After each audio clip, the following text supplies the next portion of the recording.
So today is a little bit different. I can see we've got quite a few of you on already. So please do say hello in the chat box. You'll see we are very Christmassy today. I've got I'm not very happy. You can't get my bottom half on. Let me just move that. I'm using the wrong camera. Let's just change that while the hellos are coming in. So I hope everybody is saying hello in the chat box. I can't see the chat box yet. Here we go. It's here. So I can see we've got Abdullah, Adrian, Alan, Basil, Emmanuel, Graham, Jamie, Katerina, hopefully I've said that right, Jerry, Karim, got Lance, Tusik. So please do. There's very few people said hello in the chat box yet. Come on, it's Christmas. We want to be Christmassy.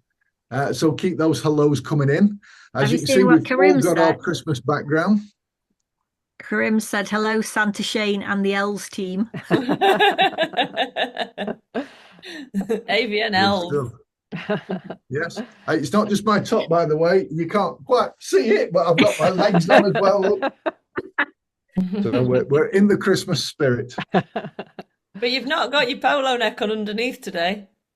I know. It's I'm freezing. Good stuff. So today's going to be a little bit different. Hopefully you saw that in the videos and the emails that we sent out.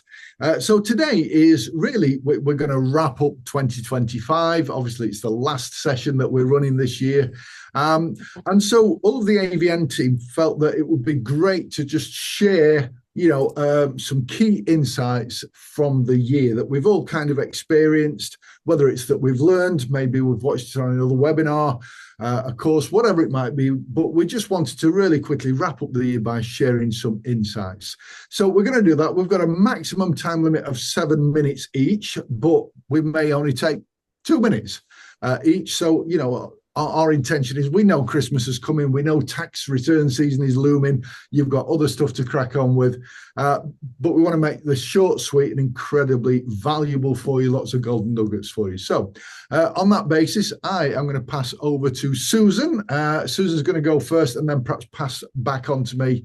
And I'll do a little bit and we'll continue that thread. So over to you, Susan.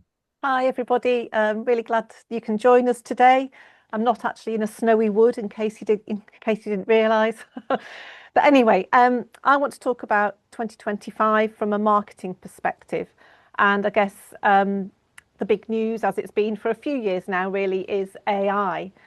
And it's had a big impact on marketing. And there's no doubt it can be incredibly helpful. It's so much faster to create content. It can suggest ideas. It can produce, a whole slew of content for you, social media posts, images, marketing messages, emails, all in one go, all from one prompt. So no doubt it can be really, really helpful. But more doesn't necessarily always mean better. And it can also be quite bland, quite generic, very easy to skim over and dismiss. And you've probably heard the phrase AI slop, because there's just a lot everywhere. I mean, my inbox is full. Well, it's actually my junk folder, not my inbox. It's just full of sales pitches and, formatted nicely. They look nice and everything. But there's absolutely nothing about those messages that makes me want to read them. There's no indication that they know who I am or what I'm interested in. So obviously I don't read them. I mean, I seem to get a lot of messages from golf clubs wanting AVN to sponsor them. And, we really don't want to do that. So what I want to say is what works instead. And all the research says that in every channel, whichever channel you're using, it's human to human. It's sounding like a real human being talking to another human being. And making that human connection in your marketing messages, it's what's going to get your emails opened and your social media posts read and people to actually engage with you. If you came on last week's webinar with Rachel Chadwick Harrison, our AVN Most Inspiring Accountant of the Year, they've had incredible success with LinkedIn. They've increased their followers massively. They're getting real qualified leads from LinkedIn, which I know is something a lot of accountants struggle with. And what Rachel was saying was that the posts that people engage with most are the ones that show their team. i.e. real people. And you might say, well, you know, they're not finding out about your business, they don't know anything about the services you're offering. But the people engaging with those posts are seeing those more business-focused messages as well. And I think the key is that it's that know, like, and trust factor. They're getting to know the real people in that team, and that makes them far more likely to get in touch and to go from there. And one of the things that I think puts that human element into your marketing is emotion. So not just focusing on facts and figures, but if you think about writing a case study, so yes, obviously you can talk about how you improve the business, you know, maybe turnover increase, maybe profits increase. But if you also talk about the things that enabled the client to do, so maybe they went on holiday for the first time in many years, and how did that make them feel? Or maybe they've been able to get their children on the property ladder. And again, you know, what are the emotions that come into play with that?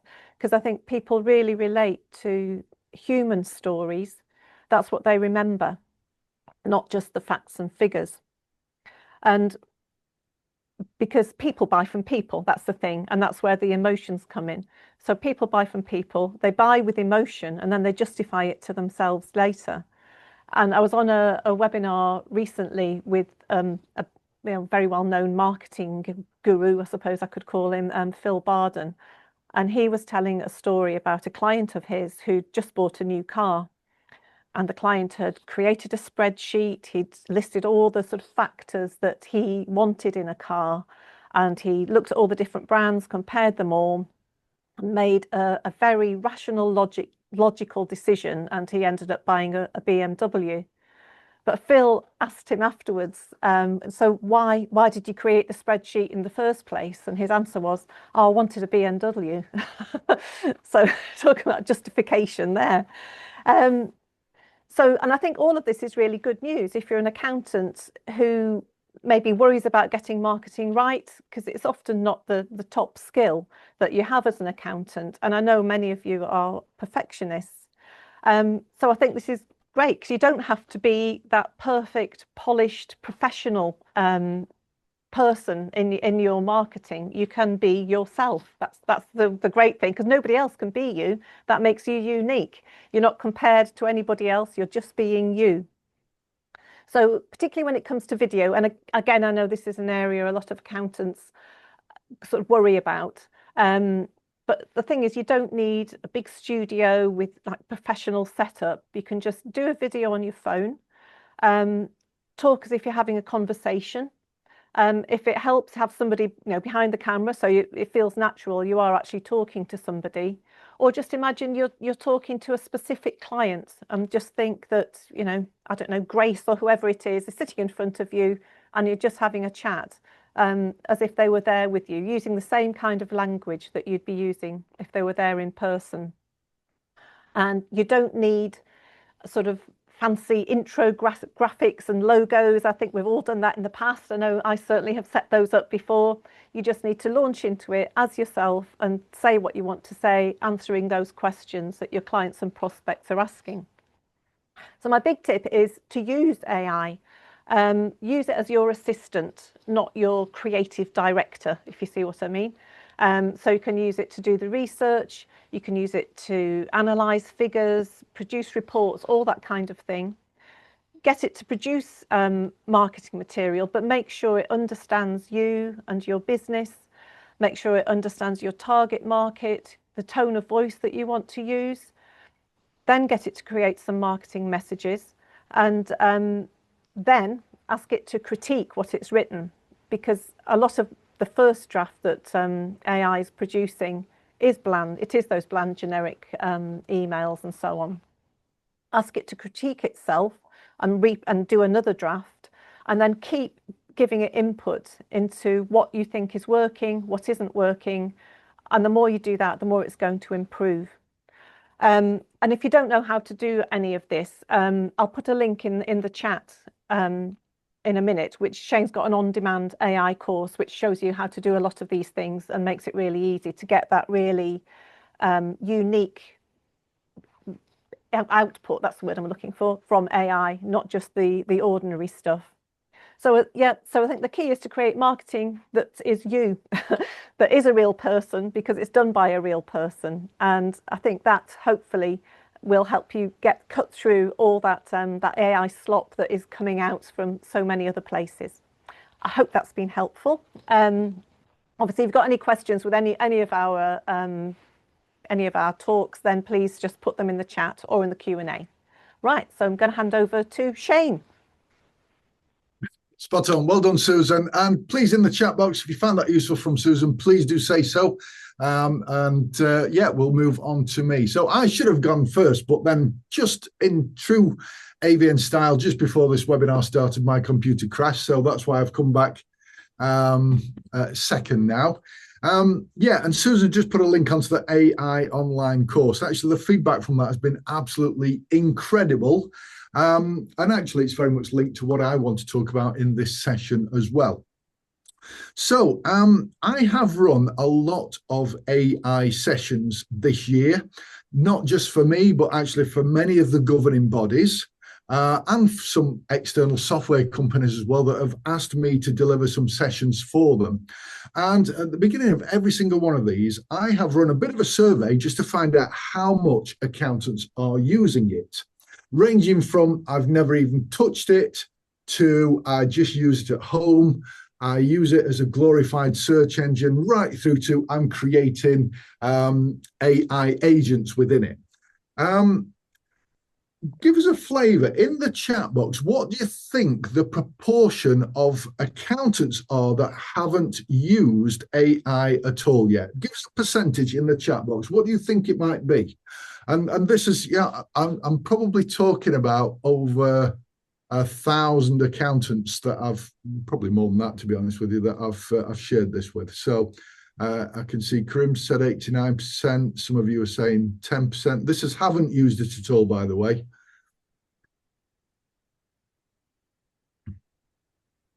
It's actually closer to, yeah, I mean, Jerry's got it there. It's actually about 90% of the accountants I've delivered these sessions to who haven't used it. And I'm not just talking maybe the beginning of the year or whatever. I'm talking about even last week I ran a session, the same kind of survey. And again, next to no people are using AI at all. So if you are in that 90%, then the first thing I want to do today is really encourage you to be using it, you know, and it may be that you're a little bit nervous about it. It might be that you're thinking, well, you know, I keep hearing about all this prompt engineering and I've got data protection and, you know, all of this stuff. So maybe you're a little bit nervous. So the first thing I want you to do is, first of all, I mean, it can be ChatGPT, it can be Claude, it can be Perplexity, it can be Gemini, all of these. But actually, just set yourself up with a free account. All right. The easiest way to do it is to go on to, you can just do, just picked up that from my whiteboard. That's not going to get me very far, is it? The easiest thing that you can do, let me just shift this across. It might be, oh, what happened there? That's gone a bit. Let's try. Oh my gosh, it's all going pear-shaped. There we go.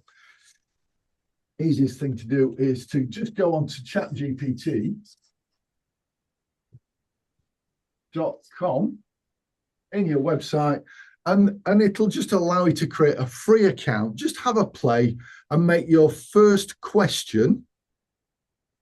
I knew the clipboard would make an appearance. Flip chart, thank you. Make your first question, I'm an accountant, how can I best use you? All right, so that's my first takeaway. If you're not using it yet, do that. Okay, so the second thing I want to talk about is we keep hearing this buzzword, prompt engineering. And I honestly think it's designed to scare the life out of people, to make them want to pay for these online courses for prompt engineering.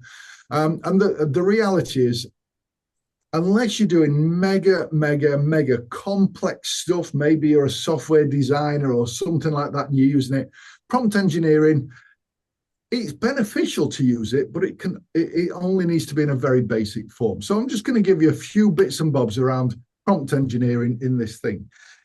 You see, the reason for prompt engineering is if you're typing in a lot of stuff into something like ChatGPT, it can get confused. All right. Now it's getting less confused. If we think about the timeline, I'm going to go off on a slight tangent now, but if we think about the timeline of ChatGPT, we first saw it come out in late 2022. And I always say that in late 2022, it was about November time, it was like a newborn baby. I mean, it genuinely acted like one. You put stuff in and crap came out. Yeah, like a newborn baby. In 2023, it was probably more like a toddler. Yeah. In 2024, more like a preteen. In 2025, this year, it's been much more like a teenager. It can do some amazing stuff when it feels like it. Otherwise, it does whatever it feels like. Yeah. So that's kind of the way that this has evolved over time. But on that trajectory, what's next year going to be like? What's the year after going to be like? You know, it is really growing at an exponential rate. So number one, it's imperative, you know, I talked about not using it yet. It's imperative that you do start to use it. And you may be thinking, by the way, that, well, why do I need to use it? If Xero and QuickBooks and Sage and Iris and all of these other software providers are going to be building AI into their platforms, do you really need it? And that's a fair question to ask. But ultimately, I would say yes, because they're only going to be using it to maybe automate a lot of the processes that you're currently getting paid for. But actually, as Susan quite rightly said, we're in the human to human era now. But that doesn't mean that you can't use AI to give you some ideas to have then a verbal conversation with your clients about, to spot opportunities in the accounts and present stuff to you. So telling it about your ideal client, the stuff that you're passionate about, is really going to help it with that. Okay. So I started talking about prompt engineering. If you're giving it a lot of complex stuff, then it can easily still get confused. Maybe in the future less so, but right now it does. So all you need to do is separate what you're telling it into some different kind of categories. And let me just give you just a few of the key ones that I use on a regular basis. So if you think about structuring like a Word document, we might have bullet points. Yeah. And then within, or let's say headlines and then subheadlines. But let's structure them like like bullet points. So if I just section that one off, if we have a bullet point, and let's say that's a headline, yeah, we may have a sub-bullet point within there, which quite often, if that was like one, we might do A, B, C or something like that. Or we might just indent it. So if I said sub-headline, yeah, it wants to know, I'll run out of space, it really wants you to separate the information you give it a little bit like that. But the way that it prefers you to do it is maybe with kind of hashtags and some labels. So I might give it, the first one might be the job. What job do I want this to do right now? Yeah. So I'll have that and I'll tell it the job. I might also tell it what role is this playing? Is this playing the role of a UK qualified ACCA accountant right now? Or is it playing the role of, you know, a business owner, you know, your target audience? So tell it what role it's playing. Give it some context so it understands what exactly, you know, the background, the understanding around this has got to be. I might give it some rules. Not always, but I might give it some rules. And by the way, if you want to like sub-bullet point some rules, then you do 2 hashtags. You don't have to indent them like I just did. That will be the equivalent to that. So then you might say rule 1, and then do that again. Rule 2. Does that make sense? So there'll be a few things like that. I will also tell it how I want it to be outputted. Okay, so output. So I might say a Word document, or I might say an Excel document, or I might just say, give me an email that I can copy in. All right. And then I think that's probably it really for the main ones I'll use. All right. So that is prompt engineering as far as you need to go, in my opinion. You don't need to go any further than that, but it's just about separating stuff out. And very quickly, I will give you a quick demo as to what I mean by this. before somebody tells me I've gone over my time, which I know is coming. And the final thing I was going to say is it's better to use it, and Susan's already addressed this, it's better to use it to critique rather than create. Yeah.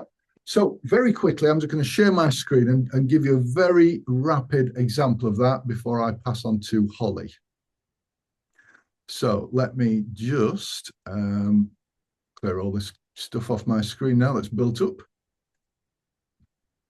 Okay, so share my screen.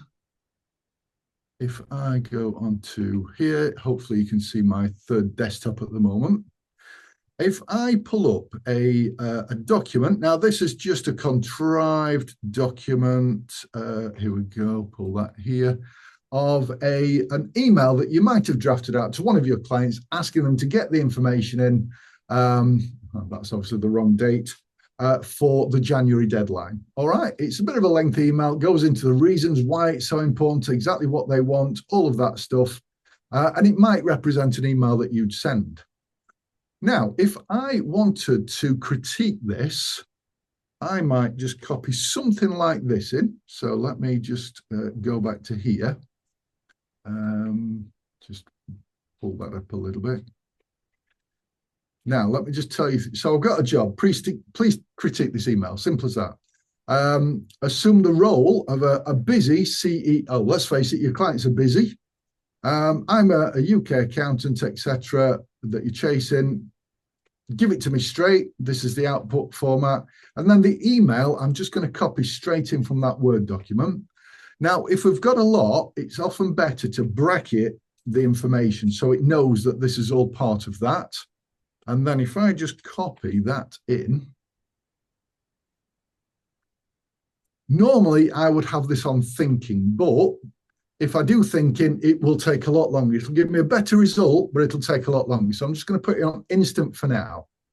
And what this will do is it'll put itself in the shoes of a client and think, well, actually, I'm really busy. That's a lengthy email. I know it's going to pull that to bits just because, you know, speaking on behalf of a non-detail oriented business owner, I can see why. So it's given me a few things: subject line, opening paragraph, pointing out that a CEO will skim read. So, and I've also asked it in there to, number one, tell me why it's pulling it to bits, give me some recommendations, but then put together a new one based on its own critique. All right, so a really great way to use that, and hopefully I've combined the 3 points that I wanted to make there with that as well. So yes or no in the chat box, was that useful for you?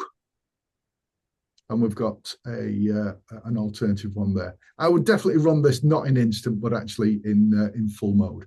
Okay, good stuff. Thank you for that. Well, let me come out of here and I will pass you over to, I'm sort of back. I don't know what's going on with my camera.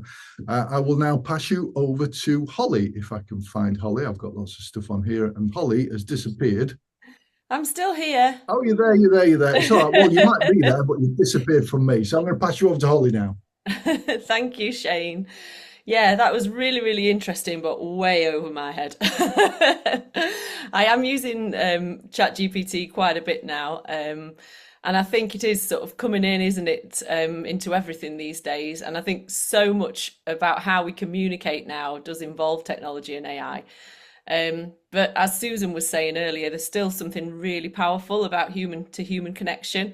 And actually, I feel like we're starting to value it even more because of that. So what I wanted to talk about today is something that I've personally found really powerful and inspiring over the past year. And that's what happens when people come together in an informal space just to talk, to listen, and to support each other. Because it's very easy, isn't it, to forget to make time for informal conversations at work. We're all busy, we've all got client meetings, deadlines, to-do lists, as long as you're on.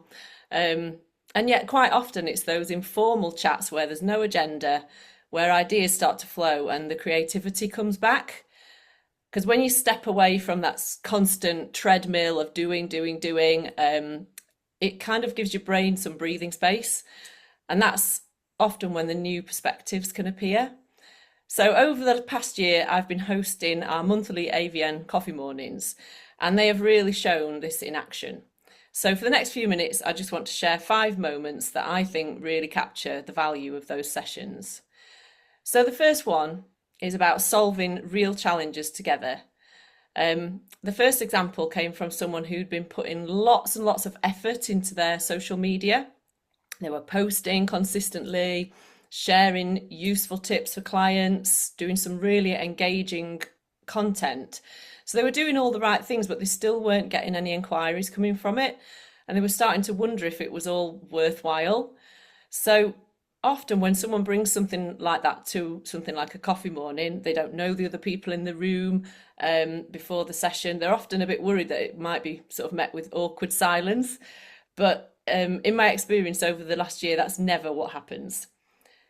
Instead, the group jump in with really practical ideas, things like having clearer calls to action maybe on their posts, some downloadable resources, how to properly follow up with people that do engage with their content, and how to position themselves more effectively. So loads and loads of ideas came from that. And what I really loved about that conversation was that although it started as one person's problem, everyone in the group took something away from it. So one person just being really honest helped the whole group. And I think that's peer-to-peer learning at its very best. So another thing that's really helped with these coffee mornings is kind of keeping on top of things that are changing all the time. And a really valuable moment came when someone raised the sort of minefield of choosing what software to use for dealing with MTD. So rather than trying to figure it out alone, they got to hear real experiences from people who were using different systems like Xero, QuickBooks, TaxCalc, FreeAgent, and people shared their experience of what's worked really well and what's been challenging.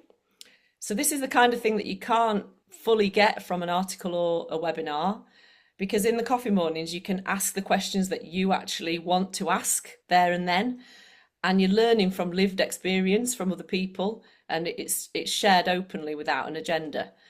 So this can really save time, reduce stress, and it can help people to make better decisions. So another example of sharing is having the conversations that we might avoid in other forums and other situations. So one of the most interesting moments was actually when someone in the group admitted that they were stepping away from their very small clients because they perceived that MTD was going to make the workload unsustainable. So that honesty really opened up an important conversation about profitability, capacity, and working with the right clients. These are topics that people often feel uncomfortable talking about, but in the coffee morning space, people felt safe enough to be honest with each other. And I think when people are really honest, then that's when clarity follows, not just for the person speaking, but for everyone listening too. So there's also been a lot of support in the coffee mornings for people who are just starting out, newer practice owners joining the sessions. We had one person who admitted that they were worried, were underpricing for their work. So, you know, that's not an easy thing to say out loud, especially in a room full of more experienced practice owners. But there was no judgment at all, just reassurance and support. So they got practical guidance around structuring discovery calls, valuing their expertise, and avoiding underselling themselves in future. And that was really genuine mentoring happening in real time from people who'd learned the lessons the hard way. So that's one of the things I love most about the coffee mornings, is that no one's competing, everyone's helping each other.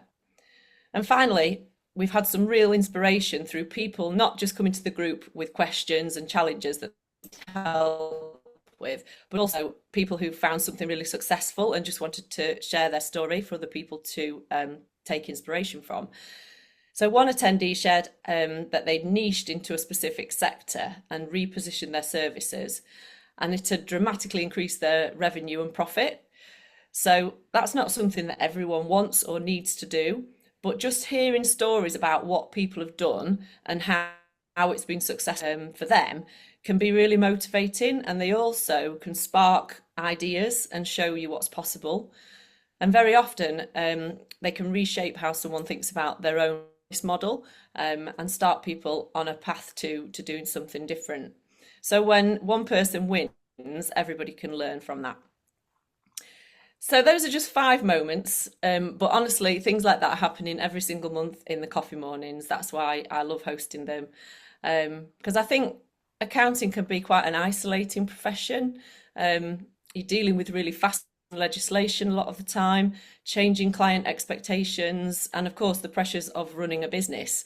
And often as the business owner, you feel like you're facing them on your own. But in an informal environment, without judgment or pressure, people open up. As I said before, you can ask the questions you wouldn't ask anywhere else. And you often leave with more clarity, confidence, ideas, and that connection with other people. So that's why things like the coffee mornings really matter. For anyone who hasn't been to a coffee morning, they are on the first Tuesday of each month at 10 o'clock. And they're open to all AVN members and Know-How Club subscribers.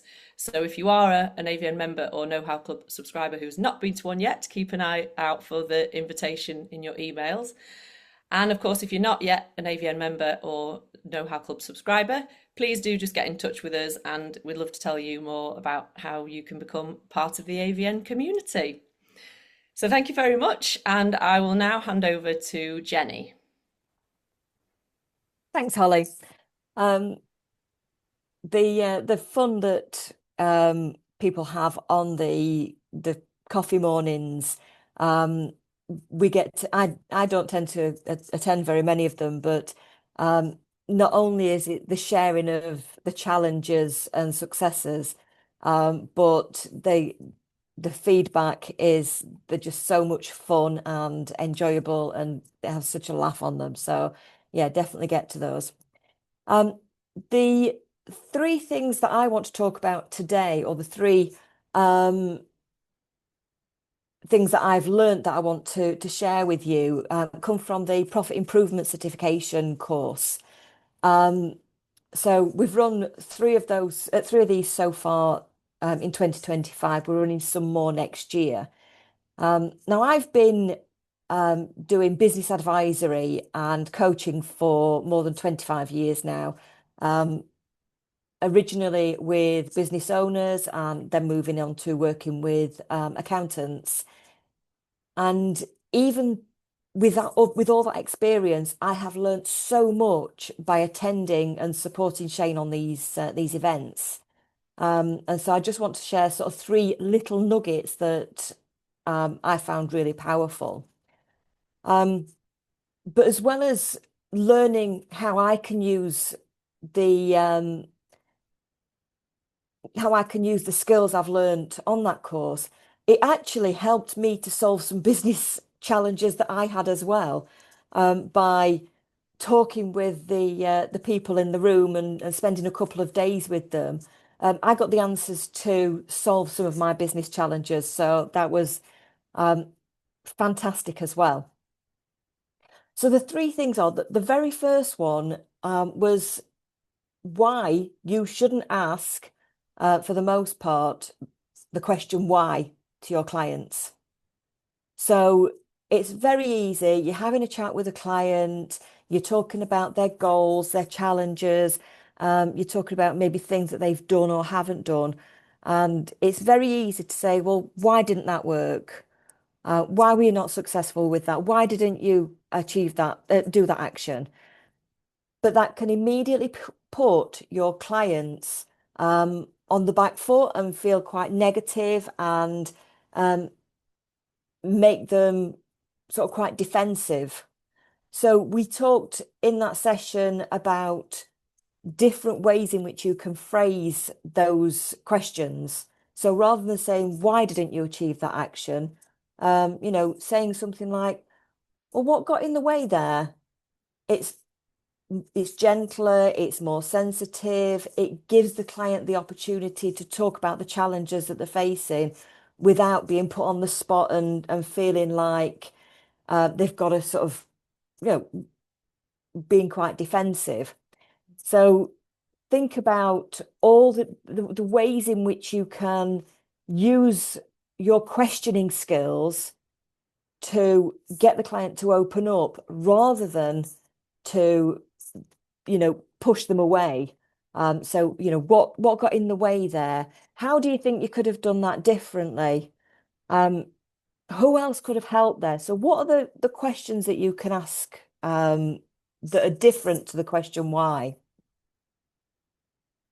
The second thing that I found really, really useful was the appropriate times when you should ask for permission to move on or to ask something. An example here is if you're having a conversation with a client and you suddenly something comes into your head, a solution to their problem, for example, it's very easy just to rush in with a solution, which we shouldn't do. We should let the clients, we should be asking the right questions so that the clients come up with the solutions. But if they're not getting there, sometimes it's really good to maybe offer an idea. But the best way to do that is to ask for permission to do that. So would you mind if I gave you an idea that I know someone else has used in this situation? It might not be right for you, but maybe we can take a look at how they've done it and look at your business and see if we can use it as a starting point for maybe creating your solution. So using it in that way.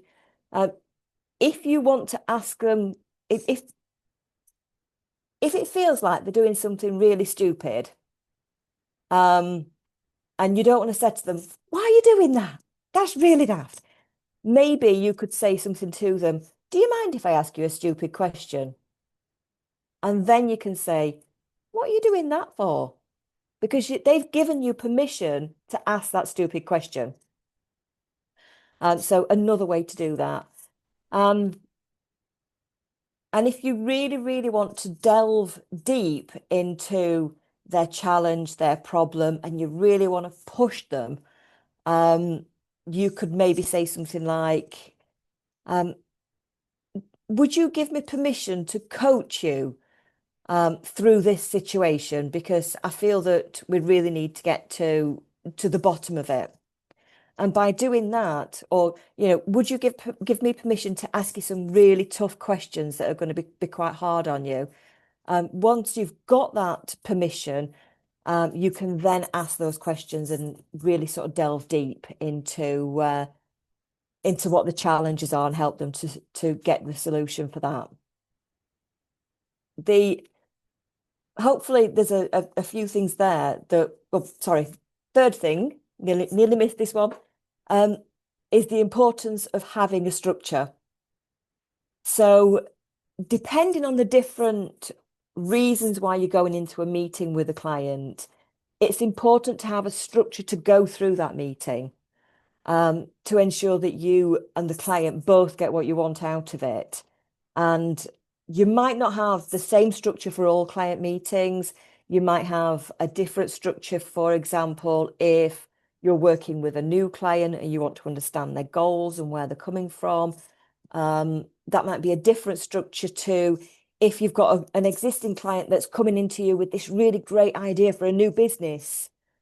You might have, if you have a structure for working through those types of meetings, it ensures that your clients get the very, very best outcome from those meetings.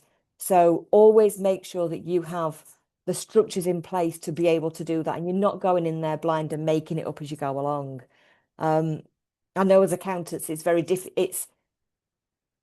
it gives you confidence to have that structure when you're going into client meetings, and it really means that the clients can get value from them if you cover all the different areas of maybe the new thing that they want to move forward with, their new vision, their new product. If you've got a structure where you can help them work through the pros and the cons and the reasons why they want to do it, and the challenges that they might come across. So all of those things, if you've got that in a structure, it means that the client can get a full picture of what they can do going forward, and how they can then take that new project or that new idea forward, looking at all the different areas. It's really, really, if you are wanting to get into doing more value added work with your clients, and this human to human that we're all talking about, having those one-to-one conversations and being really valuable to your clients, then there's a webinar that Shane's just released that you can have a look at, or come along to one of the sessions next year. 2 full days out of the office, looking at all this stuff, getting some really, really great ideas and tips to take back to your business, but also a qualification as well, a certification, to show that you could then show your clients as well. It's all 3 of the events that we've been on have been such good fun. The feedback's been fantastic, and actually the follow-on outcome has been amazing as well. The successes that those people are having. Been lovely to see some of you there. I'm going to pass over to Emma now, who's going to share the learning from our AVN members this year. So over to Emma. Yeah, Emma's unmuted. Yeah, I just want to say, by the way, I've just posted a link in there. So I'm running a few webinars about this next week, and one tomorrow as well. So if you wanted to get on that, just click on that link and register. Right, I shall pass you on to Emma now. Thank you. Okay, so as a practice growth expert, I've spoken to many accountants. So I just wanted to share 3 of the things that have really come to mind as important this year. So the first thing is that you need to have a mindset that you're going to turn your challenges into your best growth strategies. I want you to think about making sure that you only play to your strengths and you look for other people who can help. It is not a weakness to ask for help. What we're noticing more and more is if you can get the right people to support you, your business can really fly. But it's important to look for recommendations for those people, okay? Not just pick people off the internet, just pick people who come off on LinkedIn or anything else. You've got to make sure that you actually meet those people and people recommend, so that you've got some idea of the quality of the people you're working with. Also, if you're going to ask for help, make sure you set your own budgets, okay? How much you're willing to spend, and what you want from that. So thinking about what you're wanting as your key outcomes. So there are 2 challenges that most accountants that I speak to have at the moment.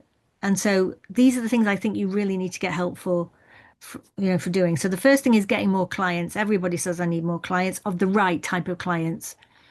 So think about getting some marketing support, but that support needs to understand who your ideal client is. So who are they actually helping to post to? Secondly, encourage your team to post on social media, because that increases the presence of your business as a whole. And that's the important thing. If you all hate social media and using LinkedIn, then outsource it. Again, from recommendation, getting some posts together, talking about ideas, getting other people to do your LinkedIn posts on your behalf can be really, really helpful. And the other thing is to raise your profile. Okay, you've got to stand out against the competition. So apply for awards, put articles in local magazines, attend as many events as you can where you have a presence there. Think about how you can just be seen so your name gets out there. And that can be lots of different ways. You could be supporting a local under 11s football team. You could be going out and I've got one client who's sponsored an agricultural show because her ideal clients are in the farming industry. It's things that you need to do to raise your profile. The second thing that people often say to me is the big thing that they're worried about is their time. If you want to grow your business, you've got to free up some of your own time in order to do that. So I think we're probably all happier about the idea of outsourcing some form of the compliance, whether that's, basic bookkeeping right up to actually accounts.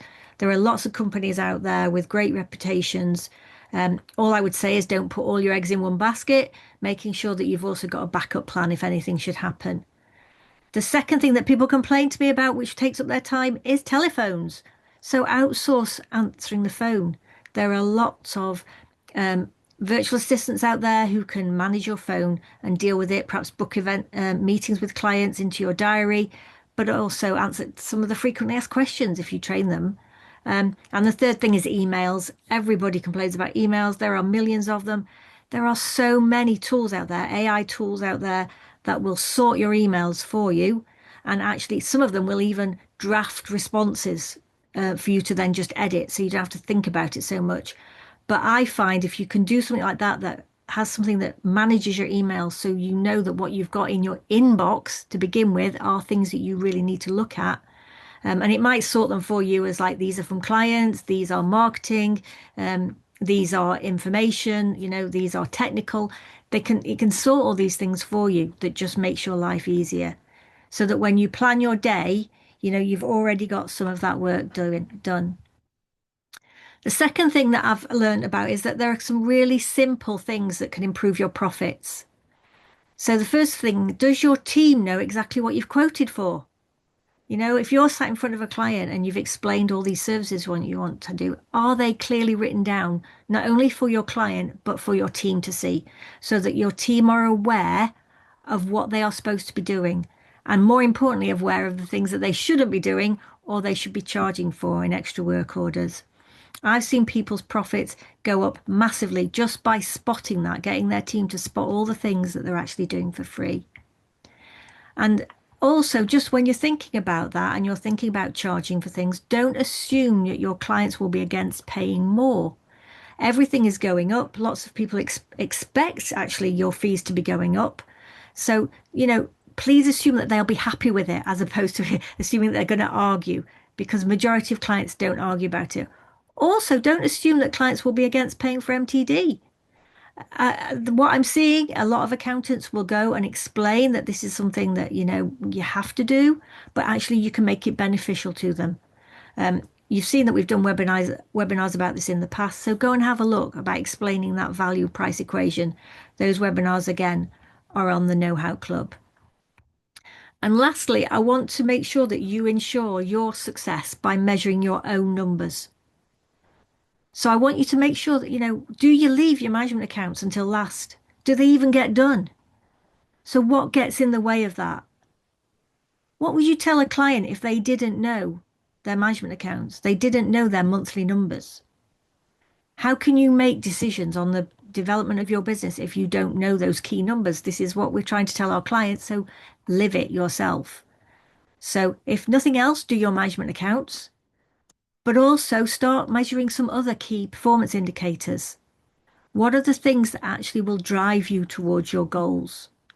And make sure that there are not many of them. I've had people who brought to me these huge spreadsheets with 1 million KPIs supposedly they're tracking. It takes them a whole day to fill them all in. You don't need that. You just need to have 6 to 12 key numbers that will help drive action. And finally, accountability is the key. Okay. If you don't have somebody who keeps you accountable for doing all this work, it will get pushed aside. It's just natural. We will always do a client's work before our own, but we have to be driving our own business first. So find somebody that you can be accountable to, somebody who you can report back, perhaps in like a sort of miniature board meeting or something that you can talk through these key numbers and make sure you're driving towards your goals. I'm hoping you've got loads of ideas out of there. Like I said, there were so many things I could have talked about from what members are doing and other accountants are doing. But if you just pick one of those, it's going to make a difference to you. And now I'd like to pass you on to Amit. Thank you, Emma. Thank you so much. Good afternoon, everyone. I'm Amit, and I've been setting appointments at AVN for almost 11 months now. And in this time, I've had many conversations with some amazing accountants. I have got to be honest. I keep having the exact same conversation, different people, different practices, but the same conversation. Let me tell you what I mean. There's a pattern. So someone gets on the phone with me, and within about 90 seconds, I can tell you exactly what's happening in their practice. They're working 8 or 9 p.m. most nights. They'll say something like, Yeah, I'm absolutely rammed. And they say it like it's just normal, like that's just what being an accountant is.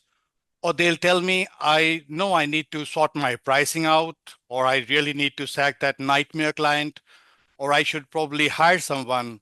Some of them say that they want to work on their practice, but they are just, constantly firefighting. And I ask them when they are planning to do that. And then there's this long pause, uh, because they have been saying the same thing for 6 months, a year, sometimes longer. Here's here's what gets me. These aren't bad accountants. They are really good at what they do. Their clients love them, but they are stuck in this loop where the practice is running them instead of them running the practice. And the scary bit, most of them don't even realize how long they have been stuck. It just becomes the way things are. I spoke to someone last month who has been meaning to put their prices up since 2022. Can you believe it? Do you know how much money, years, and time that is? So then we get to a bit where I think, right, they can see the problem. They are going to do something about it. And you know what they say? Can we chat after January?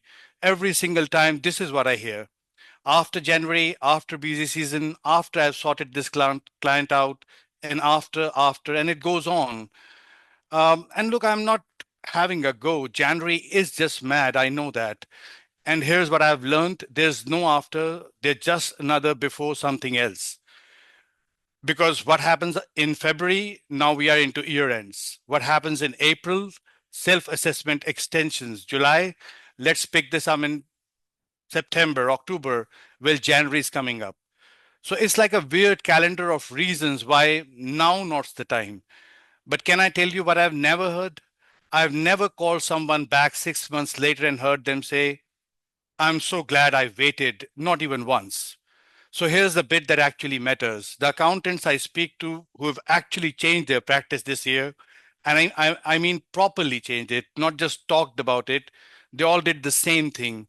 They stopped thinking about the whole massive, overwhelming thing, and they did one small thing, one conversation, one decision, one change. Now let's talk about some real life situations that I came across. I spoke to an accountant in February who was working 60-hour weeks, stressed out of his mind. He had been like that for years. And literally all he did was email his 5 worst clients and put his prices up by 50%. That's it. One email took him about an hour to write. 3 of them left. He was delighted. The other 2 paid it without question. And he realized he had been undercharging for years. He's now working about 45 hours a week and earning more. So one action changed everything. There was another situation where I spoke with a lady this summer. She was terrified of hiring because what if there's not enough work? So she just hired someone for 10 hours a week just to see. She now has 3 people and has taken her first proper holiday in 4 years. These are not special people. They are not braver than you. They didn't have more time or fewer problems. They just started.